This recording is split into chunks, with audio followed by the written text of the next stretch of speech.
This is CGTN, China Global Television Network.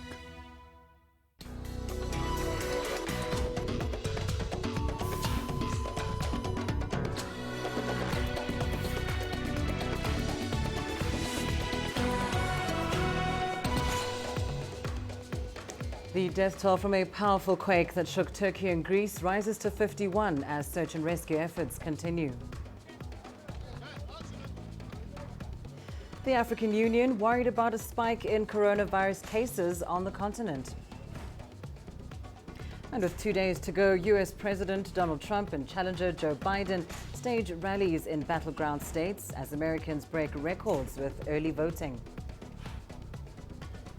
Hello and welcome to Africa Live on CGTN. I'm Lindy Mtongana in Nairobi.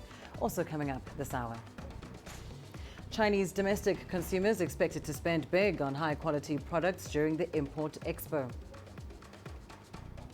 And in sports, the inclusion of foreign players is helping revamp basketball in Tanzania. We start the hour with the latest on the aftermath of the earthquake that struck Turkey and Greece. As first responders continue searching for survivors, the death toll continues to climb. Turkey has now reported 51 deaths and more than 900 people injured, while Greece has reported 2 dead on the island of Samos. The quake hit on Friday with a magnitude of 7. The tremors were felt across western Turkey, including Istanbul, as well as the Greek capital of Athens. Hundreds of aftershocks followed. The quake also triggered a small tsunami in a seaside Turkish town, drowning one elderly woman. Well, our reporter Michal Bardavid has been following events for us from Istanbul. She joins us now live. Michal, what is the latest on this tragic earthquake?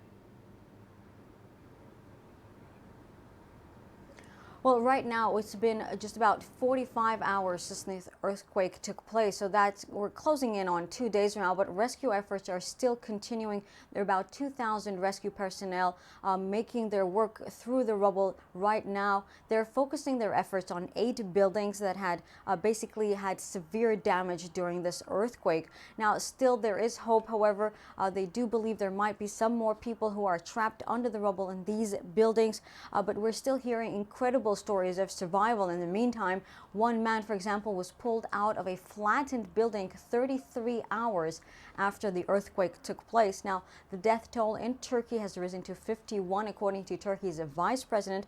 Hundreds of people were injured during the earthquake, but he emphasized that many of those have been discharged from the hospitals. There are 8 people in intensive care, and 3 of them are in critical condition at the moment.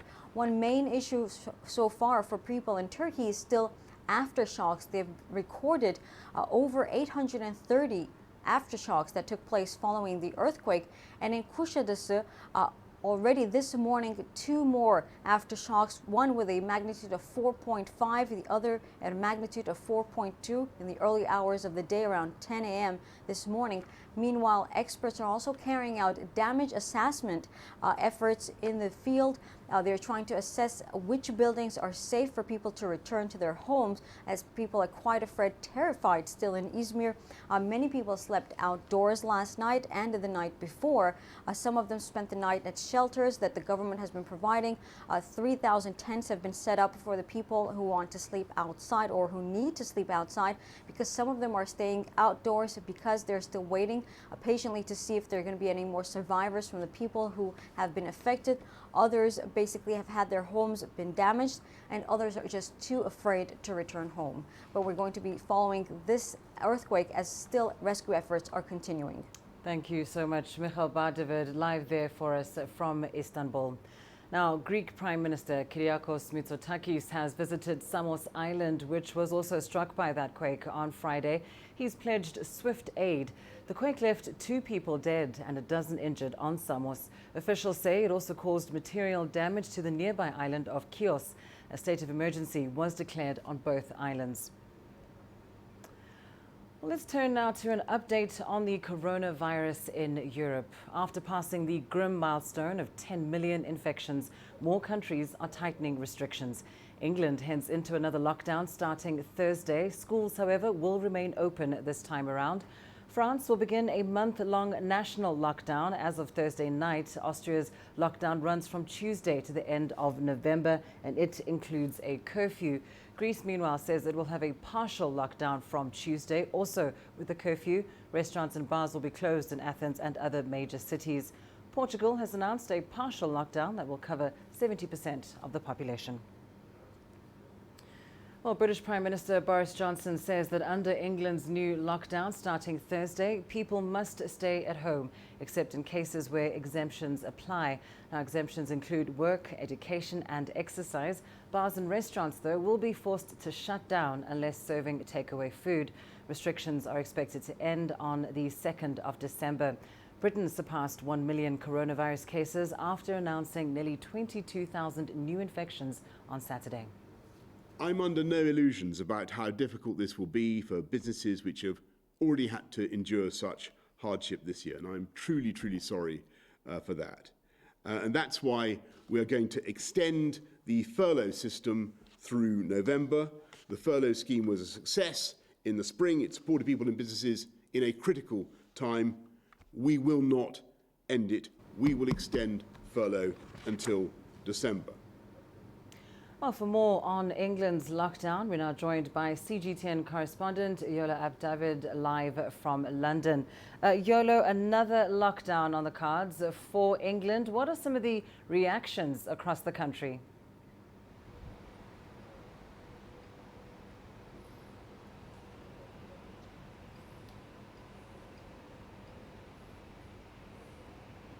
Well, the reactions, as you would expect, after this Prime Minister and this government saying that they didn't want to see a second national lockdown in England and just in the English part of the United Kingdom. So for Boris Johnson to come out and face the cameras, flanked by his main medical and scientific advisors last night in London, is a blow for the government, and the reactions in the newspapers this morning is of course one of fearful in terms of how this will impact on people, but also how it impacts on businesses. And you mentioned some of the conditions of this second national lockdown in England, and of course that, especially in November, a month leading up to Christmas when businesses are usually very, very busy, that will have quite an impact. And because of that, there will be criticisms of this decision by Boris Johnson. Now, it does depend. He will address the House of Commons, the members of Parliament, on Monday, and there will be a debate and a vote to see whether people favour this and they will allow it to happen. But as it's likely to do, then it could well start on Thursday. But the reactions in different parts of the country will be crucial because much as Boris Johnson said that this will be different to March and April, that it won't be as tough, but it will feel like that. And it's interesting his choice of words in terms of the health service in Britain, trying to protect that there was a moral reason to protect as well as a medical reason, and that he didn't want to put doctors in a position where they had to choose who to save and who not to save, who to give oxygen to and who to refuse oxygen to. And he said that given the data, that's how serious the situation is with coronavirus in the UK at the moment. And Yolo, in terms of the conditions of this second national lockdown, just how different will it be from what England saw during March and April earlier this year?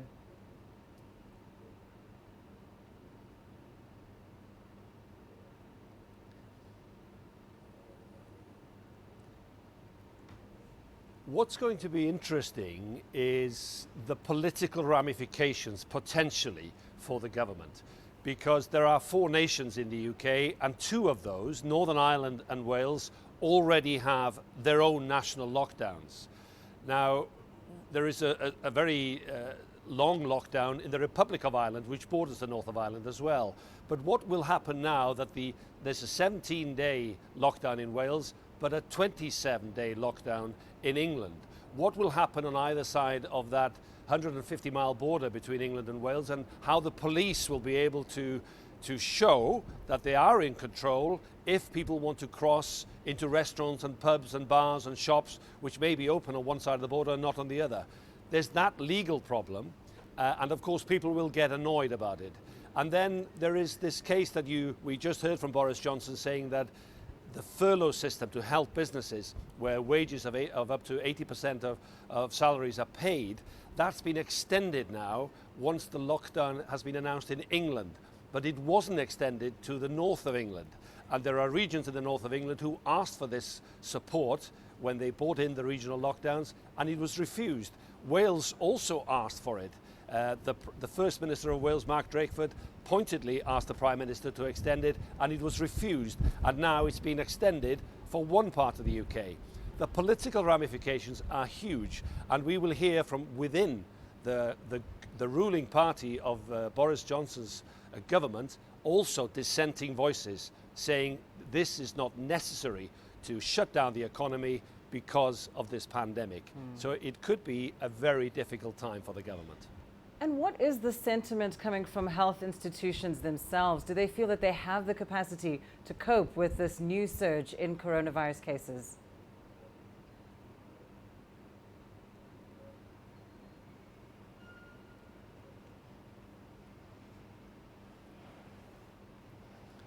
There was a very telling meeting on Friday. 4 of the main ministers, including Boris Johnson, were in Downing Street, and they met around 20 of the main medical and scientific advisors. And in that meeting, the data which convinced the Prime Minister to bring in this second national lockdown, even though he'd said he would refuse it and it would have been a disaster, the data that he was shown in terms of the capability of hospitals, the rise in infections, and this second wave, which we are seeing right across Europe, and it seems to be affecting the democracies in Europe far more than other countries, because people are not used possibly to follow restrictions, to wear face masks, and to be disciplined about their lives. So the amount of evidence and the estimates of how so many people being ill at the same time, the casualty, the death rate probably rising significantly between now and Christmas, all this was enough for the government to say, no, we have to lock down now for almost a month. What is less clear, however, is whether the test and trace system in place for people who already have coronavirus, whether that is up and running properly and working efficiently, and whether indeed there will be a change and whether a slowdown of this spread of virus will be enough to reopen everything, in England at least, on the 2nd of December. And Yolo, finally, there did seem to be a very slight note of optimism in the Prime Minister's briefing regarding a long-term solution to this pandemic, or the possibility of a vaccine being found. How is the UK doing on that front?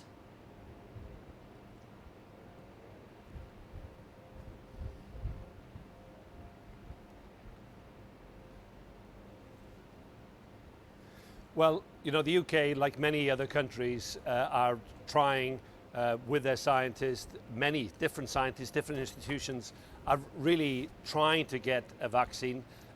We heard Donald Trump, when he was campaigning in the United States, saying we will have a vaccine before Election Day. It hasn't happened yet. And it's the same here. There is optimism and there's a lot of hope. A lot of politicians are riding that hope, and they keep reminding us, the electorate, that yes, there will be a vaccine, good times will come, normality will return. But of course, bleak midwinter, especially because the track and trace system in Britain hasn't really been working properly. And so we don't know how many people are actually carrying COVID-19 and how many have it seriously. There's so much hope riding on a vaccine that really, even though tests are underway, I think some expectations are high. More and more people, is the impression that I get at least, more and more people are thinking we're not going to see a vaccine this year. It may well be next year. And then, of course, there will be a race of how many vaccines are available and who will be able to have them. But I think there is a lot of hope in terms of vaccines. But the question on many lips is, well, when will we see this vaccine, and when will we have them trialed and tested and to see that they're actually working. Indeed, indeed. Thank you so much for that thorough update. Yola David joining us there live from London. Turning to elections now, vote tallying is underway in Cote d'Ivoire in a controversial presidential election seen as a test for the country's democracy. Incumbent President Alassane Ouattara is seeking a third term in an election. Two rival candidates have urged their supporters to boycott in protest.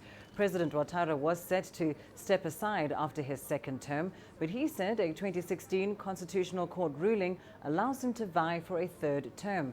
Speaking to supporters soon after casting his ballot, Ouattara criticized the opposition for calling a boycott. Well, residents in Abidjan did come out in their numbers on Saturday to elect their next leader. The capital city streets were largely quiet and empty, in contrast to the violent run-up to the polls. Street clashes have killed about 30 people since Ouattara's announcement in August that he would be seeking another term. There were isolated cases of youths trying to disrupt the voting process, but no major incidents were reported. The government said it deployed 35,000 soldiers and police for Election Day. Well, further afield, Election Day in the US is fast approaching. Both parties have been running a campaign blitz this weekend to try and get voters to the polls. Toby Muse has more from Washington. Just days away from Election Day, and both campaigns are making a big push for the all-important state of Pennsylvania. Pennsylvania carries 20 electoral college votes. Just like it's hard to see Donald Trump winning the White House again if he loses the state of Florida, the same can be said for Joe Biden and the state of Pennsylvania. A poor showing there could bode very badly for his campaign. President Trump has a number of rallies planned for the state. And I'm thrilled to be back in the great Commonwealth of Pennsylvania so much. Thank you. Where the story of American independence began. It's the state where the American Constitution was signed. Think of that. And 3 days from now, this is the state that will save the American dream. Joe Biden and former President Barack Obama held an event in Michigan. I tell you what, Barack Obama, it's great to be with the president again. It reminds me what we can be when you have a president of character, a president respected around the world, a president our kids looked up to and did look up to. Many of the polls show Biden beating Trump in the state of Pennsylvania by around 5 points, but people on the ground in the state say that the race is much tighter. This comes as what looks like a new surge in coronavirus infections. The US tallied more than 99,000 new cases, a global record on Friday. More than 500,000 new cases in the past week. While the worst is in the central part of the country, the Midwest and the Mountain West, there are fears that it could spread across the entire country. The coronavirus has changed the way Americans are voting. More than 90 million Americans have already voted, either mail-in voting or early voting. Analysts say we could see a turnout in the vote not seen for 100 years. More than 9 million people have voted in the state of Texas this year. That's more than all of the votes Texas saw in 2016. Toby Muse reporting for CGTN, Washington. Well, time now for a short break. Here's what's still ahead on the program. Uganda boosting agro-tourism to shore up their dwindling tourism revenues. And a look at Egyptians' ancient tradition during the celebration of Prophet Muhammad's birthday.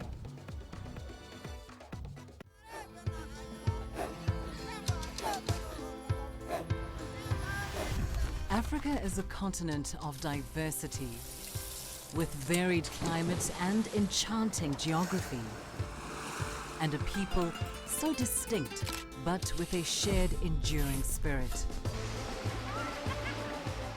We are at the heart of the continent to bring you the untold stories. Let's have a look. We celebrate Africa as it shapes its own destiny. Tunis, Cairo, Juba, Ethiopia, Tanzania. Africa Live. Find your voice. to not let it affect me, but there are days when it does. I'm a human being, and to see patients in a hospital bed and their family members are not there, there's no one there to hold their hand, that human touch, you know?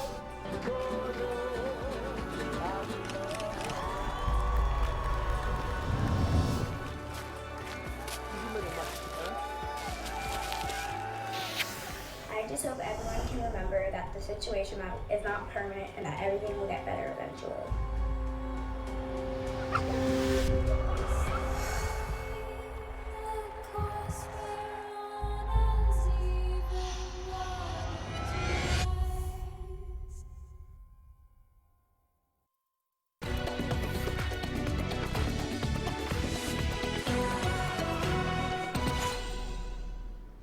A growing number of COVID-19 infections over the last 2 months has left Kenyan authorities concerned. The government has been easing restrictions, recently opening schools and allowing bars to operate.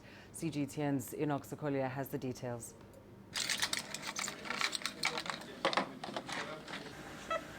On Saturday, Kenya reported 1,395 new COVID-19 cases, the country's highest in a single day. The East African nation has registered a steady rise in cases since the government began a gradual reopening of the economy. The number of coronavirus-related deaths has also been climbing. As individuals, we must take responsibility ourselves to ensure that we are not part of the problem.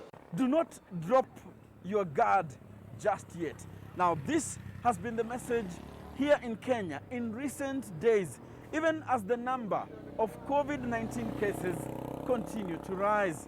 According to experts, it takes just one person to infect thousands or millions of people. But despite this call, there is what authorities in Kenya are calling reckless disregard of protocols put in place to curtail the spread of the virus. Many are no longer wearing a mask when in public or adhering to social distancing. Beatrice Adhiambo, who operates a salon in Nairobi, is worried. She says despite the rising number of infections, people seem not to care. I feel bad with what politicians are doing. They tell us there's COVID-19 and we need to take care, but they go on mobilizing crowds. So we really do not understand. We don't want to close the economy under lockdown so that everybody stays at home, because it's the surest way of ensuring that people do not transmit it. The Africa CDC says Kenya has registered a 45% increase in new cases in the last 1 month. With hospitals registering a high number of COVID-19 patients, there is a concern that Kenya's healthcare system could be overrun by the virus. Enoch Sokolia, CGTN, Nairobi. Security has been ramped up across France, particularly at places of worship, after a second attack in just 3 days near a church. A Greek Orthodox priest was shot on Saturday in Lyon and is in a critical condition. A suspect has been arrested. Police have not confirmed yet if the incident is terrorism-related. The shooting, though, comes 2 days after 3 people were killed in a knife attack outside a church in Nice. Several people have been arrested in that case over suspected contact with the attacker. Meanwhile, a suspect in the Nice attack has been identified as a Tunisian national. The Tunisian Public Prosecutor's Office has launched investigations to establish whether more Tunisians could have been involved in the attack in France. He's said to have crossed the Mediterranean illegally to reach Italian shores before traveling onwards to France. CGTN's Adnan Chouachi reports. According to the suspect's family, Ibrahim El-Aisawi was a bicycle mechanic and a fuel seller in the coastal city of Sfax. Only 6 days before the attack in France, he crossed the Mediterranean on a makeshift boat and reached the Italian island of Lampedusa. My brother spent 6 days in confinement on a boat in Lampedusa. He told my mom that he found a job in an olive farm in Italy. I heard him speaking to our mother again on the night before the attack. He said he moved to France to find a better job I saw him speaking from the same stairs on which he was shot on Thursday. We don't understand what happened next. The suspect's sister says the assailant was active on social media before the Thursday attack. She claims he could not have operated alone. My brother is only 21 years old. It is impossible that he could have planned all this on his own. He arrived in France on Wednesday at 6 p.m. We talked to him on Facebook and Messenger. I do not understand how he could kill two people. There's something missing.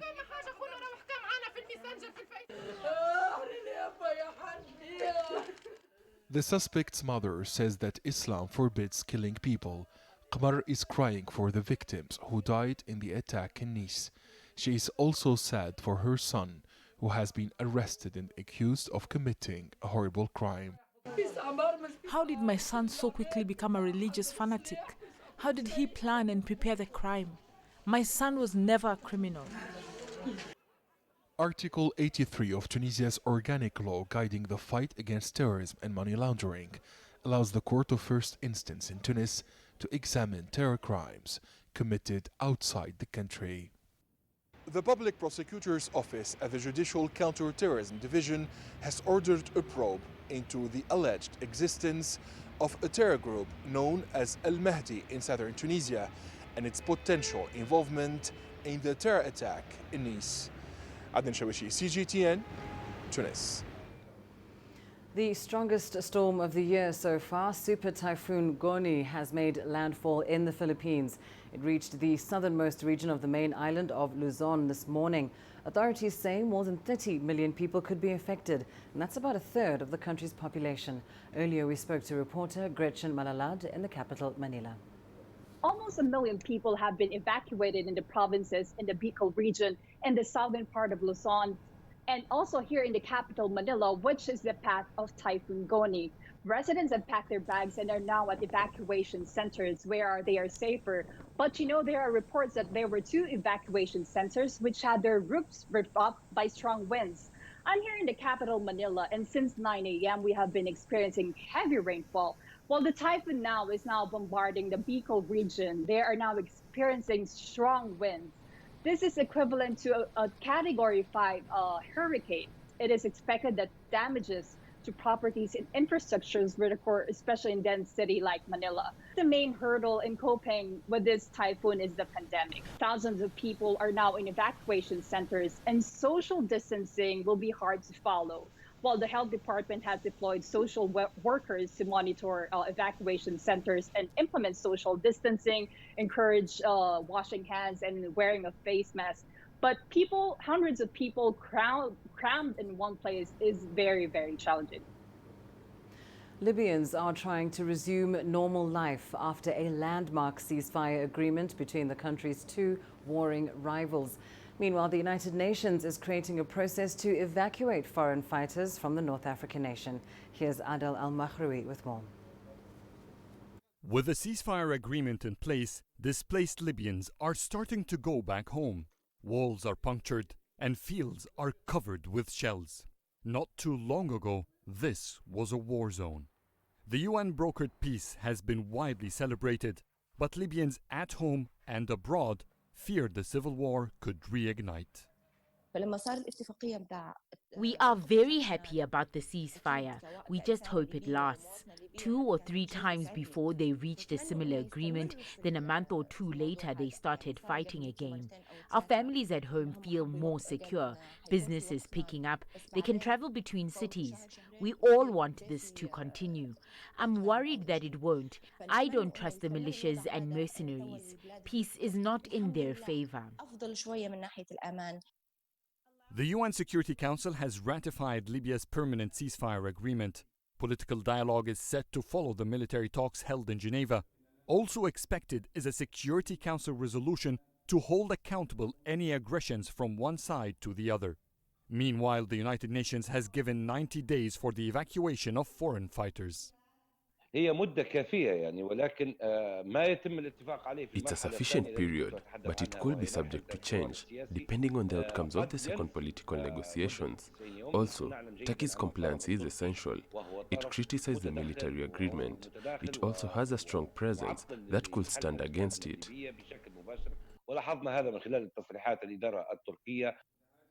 The UN's upcoming Libyan Political Dialogue Forum, to be hosted in Tunisia, promises further stability for the war-torn nation. That will bolster Libya's economic recovery, which has already started with the resumption of domestic travel and oil production. The electricity sector will recover quickly. Oil is definitely the basis for economic recovery. The country is moving to increase production and facilitate exportation. That will create an influx of foreign currencies, which will restore the exchange rate for the Libyan dinar. Other sectors related to transportation, infrastructure, delivering healthcare, all these will follow once stability lasts. Libya's debt has swollen to reach nearly $150 billion. Basic services like healthcare and electricity have nearly collapsed. This week, Libya's oil production reached 800,000 barrels a day. That's up from 165,000. It promises economic recovery, and with a permanent political process on its way, Libya is becoming an attractive market for investors who will be joining the rebuilding process. Adel Mahroui, CGTN, Cairo.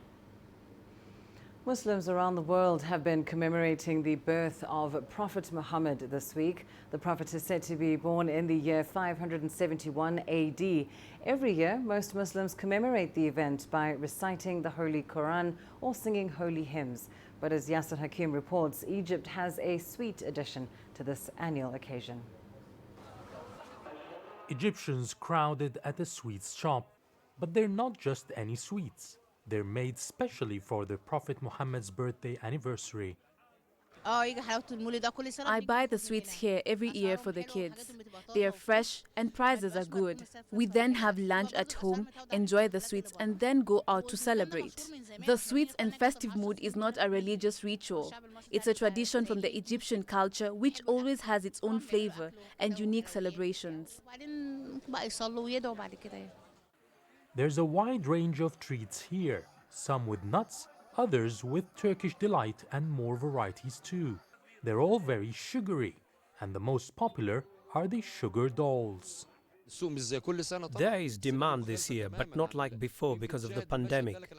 At this time every year, you wouldn't be able to even enter the street because it would be fully packed with people buying sweets. This company was established in 1926, about 95 years in this business. We started with 4 items like sesame and peanuts. Over the years, there were additions and development. We now produce 57 types of these special sweets.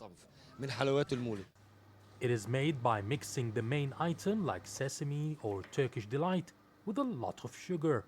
Add water and lemon to it, then it is heated and left to cool in the sunflower oil. It takes only half an hour to be ready. Egyptians celebrate the Prophet's birthday in different ways. Some stay at home to recite the Quran, but others take their kids out to enjoy the holiday.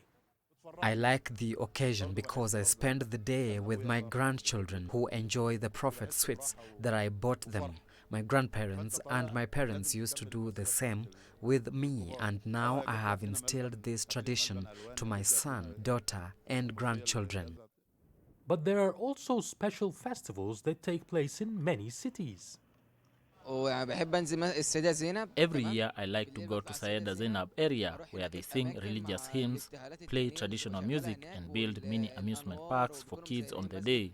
We then go home where I listen to historical tales from my grandfather about Egypt and the Prophet. But the most important is the sweets. I love it and wait for it every year. Just had some now and it hurts my teeth. The offensive drawings of the Prophet in cartoons in France and subsequent protests and anger have not marred celebrations here. But the coronavirus did. All festivals have been cancelled by the government in line with health and public safety measures. Streets and parks were relatively empty as most Egyptians preferred to stay at home. Yes, Hakim, for CGTN, Cairo. Well, time now for a short break. Your business news coming up next. Chinese domestic consumers expected to spend big on high-quality products during the Import Expo.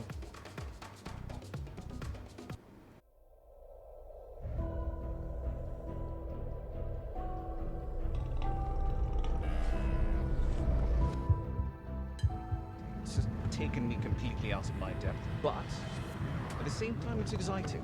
It's new, it's different, it's a challenge. It's really exciting.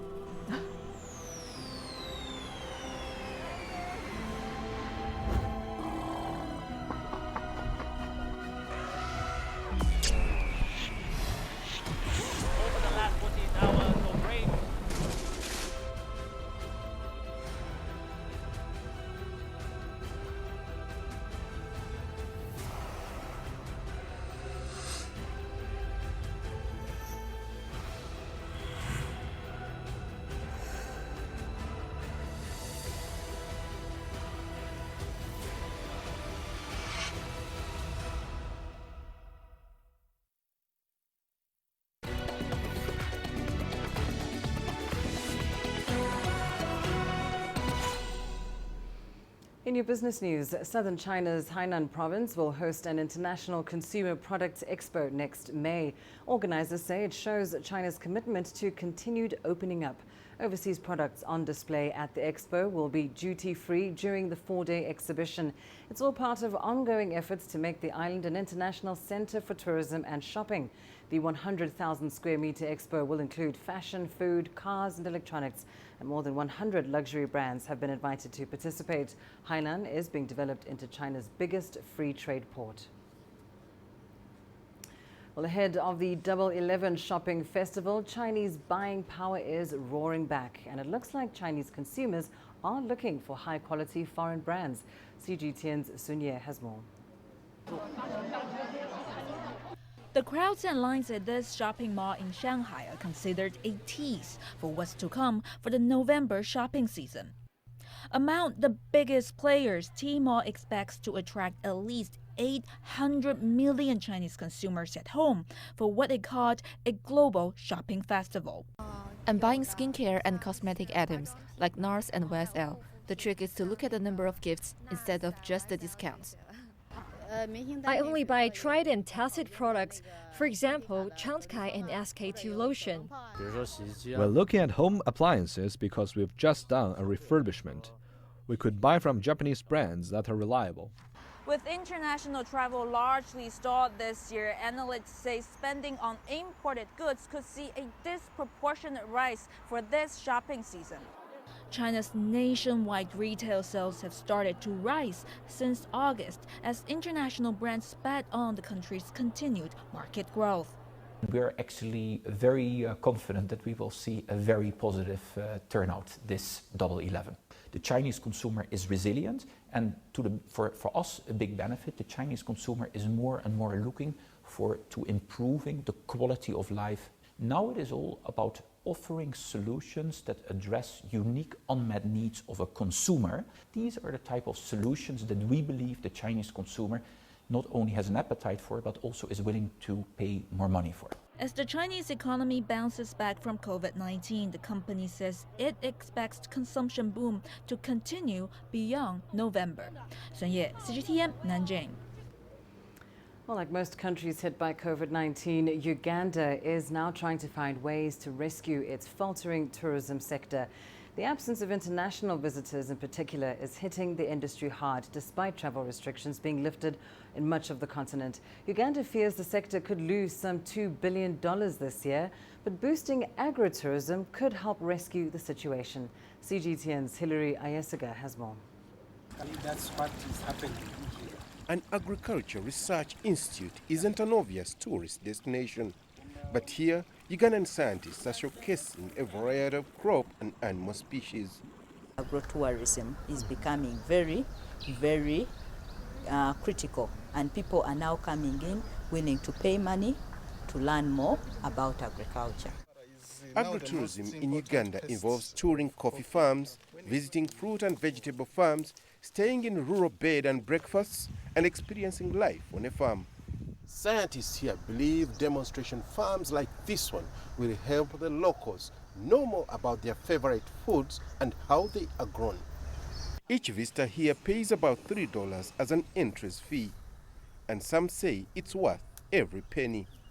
During this lockdown, we were idle, which is, and I wanted to find something which will keep me busy. My backyard farm is small, and I'm not earning that much from it. I had to come here to see how I could improve, and I've really improved on this. I'd never gone to the fish. Now because I came, I've gone to the fish. I found kale. I'd never known what kale is. I've seen it here. So it is very important. People should visit these places. We do a lot of mistakes when we think we are farming, and we say we are making losses, whereas it is because we don't know what to do next. Before the pandemic, the tourism industry posted revenue earnings of over $1.6 billion. But local authorities say they are not likely to hit this target because of job losses and travel restrictions for foreign visitors. We've lost a full financial year. That's between $1.6 billion to $2 billion, according to our projections. Uganda receives about 500,000 local tourists at its tourism parks and sites annually.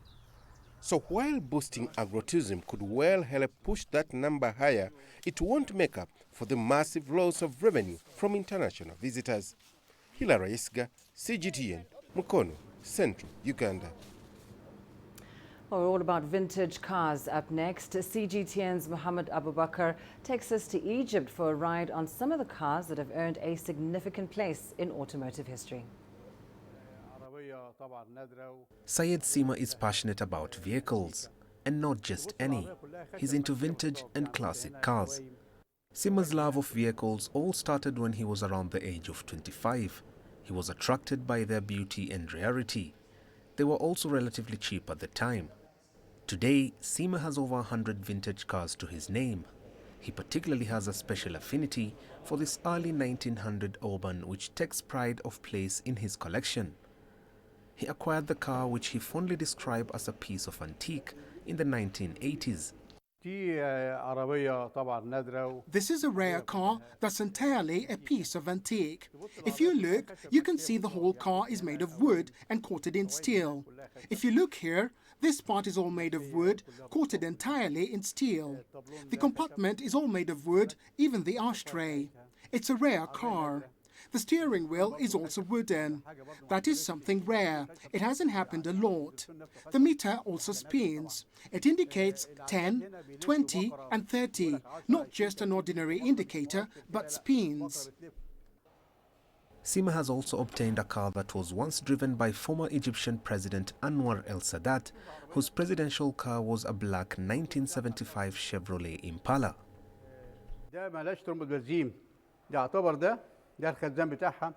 Look at the car, its original engine. That does not have an ordinary fuel tank. This is its tank. It operates by sucking fuel out of the combustion engine. This can be folded, also the roof. These things are rare. This is considered a fancy car, aesthetically pleasing. Everyone looks at you while you drive it because of how beautiful it is. At 38 years old, Ayman shares his father's peculiar passion when it comes to spending money on expensive old cars. Ayman says that ever since he gained memory, he has been fond of cars and used to get excited upon seeing his father's collection in movies. I was born finding myself inside vintage cars. I noticed that my father worked with old cars, so I found myself interested in old models. I started liking its beauty and elegance. I also liked how I saw these cars on movie screens. I would see a movie and think, oh, it is our car. This is the windshield. It allows a breeze. You can turn it up to let the sun in. You can open it entirely.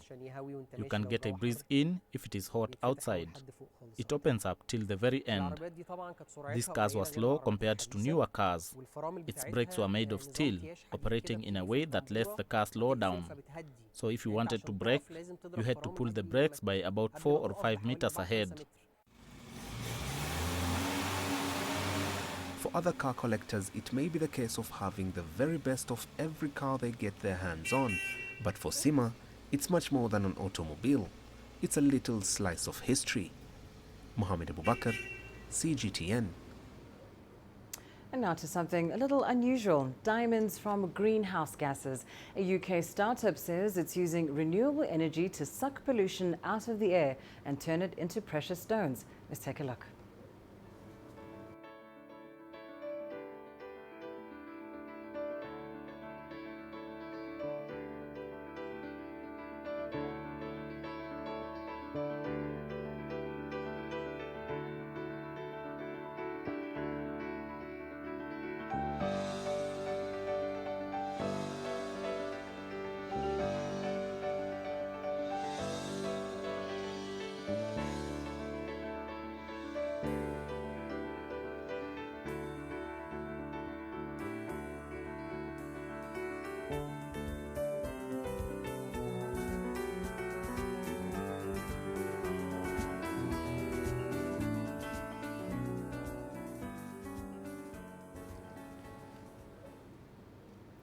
You are watching Africa Live. More news after this short break. The greatest journeys, the greatest sights, the greatest adventures. Here in Qanater, this weir allows the locals to walk on water. We're far more than just TV news.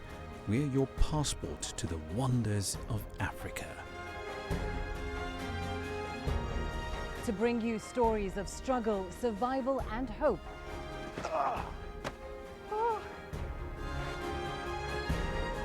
So let's explore.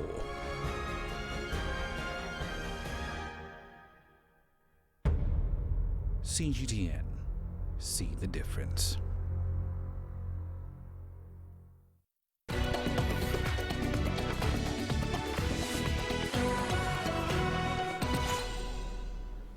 Tributes have been pouring in for Scottish film legend Sean Connery, who passed away in his sleep at the age of 90.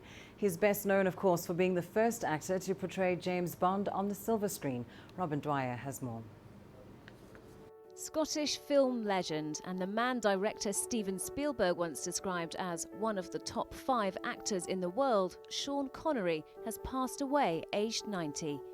He was born into a working-class family in Edinburgh in 1930 and had jobs as a milkman, butcher's assistant, coffin builder and then a model. Connery started as a bodybuilder and then his debut on the big screen came in 1954, aged 23, with a part in Lilacs in the Spring.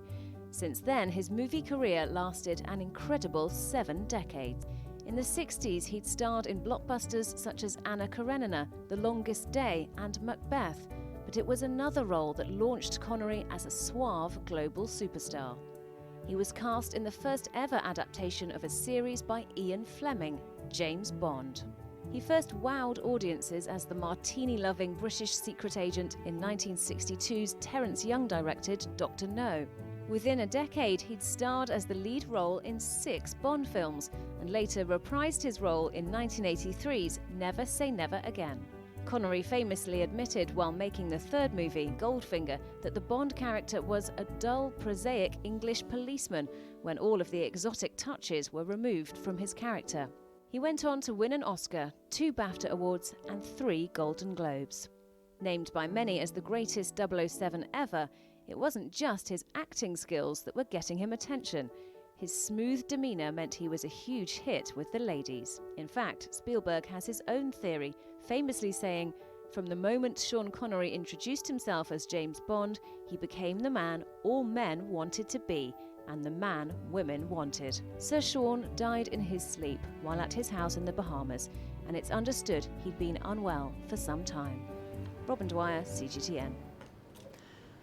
And now to the latest in online gaming. A South Korean team has beat China 3-1 at the League of Legends World Championship in Shanghai. With more on the contest and China's flourishing gaming industry, here's Lee Junhua.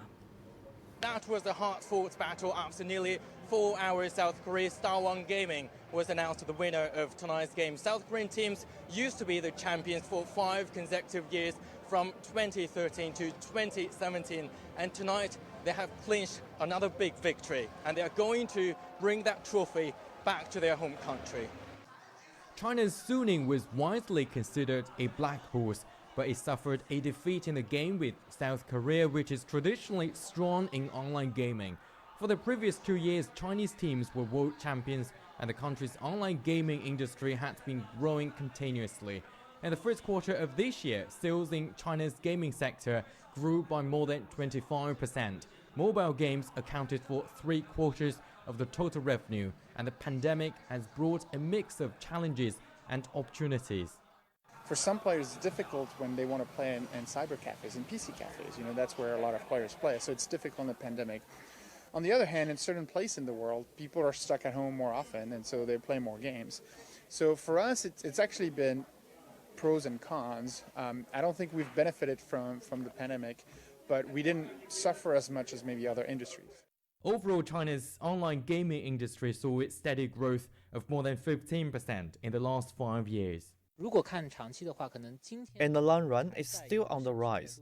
Personally, I'm confident that esports will be more influential, known by the general public, and accepted as a preferable leisure time activity in the future. The sector is growing along with the number of professional players, mostly in their 20s. Insiders expect them to take the industry to new heights with their passion and creativity. Li Jianhua, CGTN, Shanghai. Coming up in your sports news, up next. The inclusion of foreign players is helping revamp basketball in Tanzania.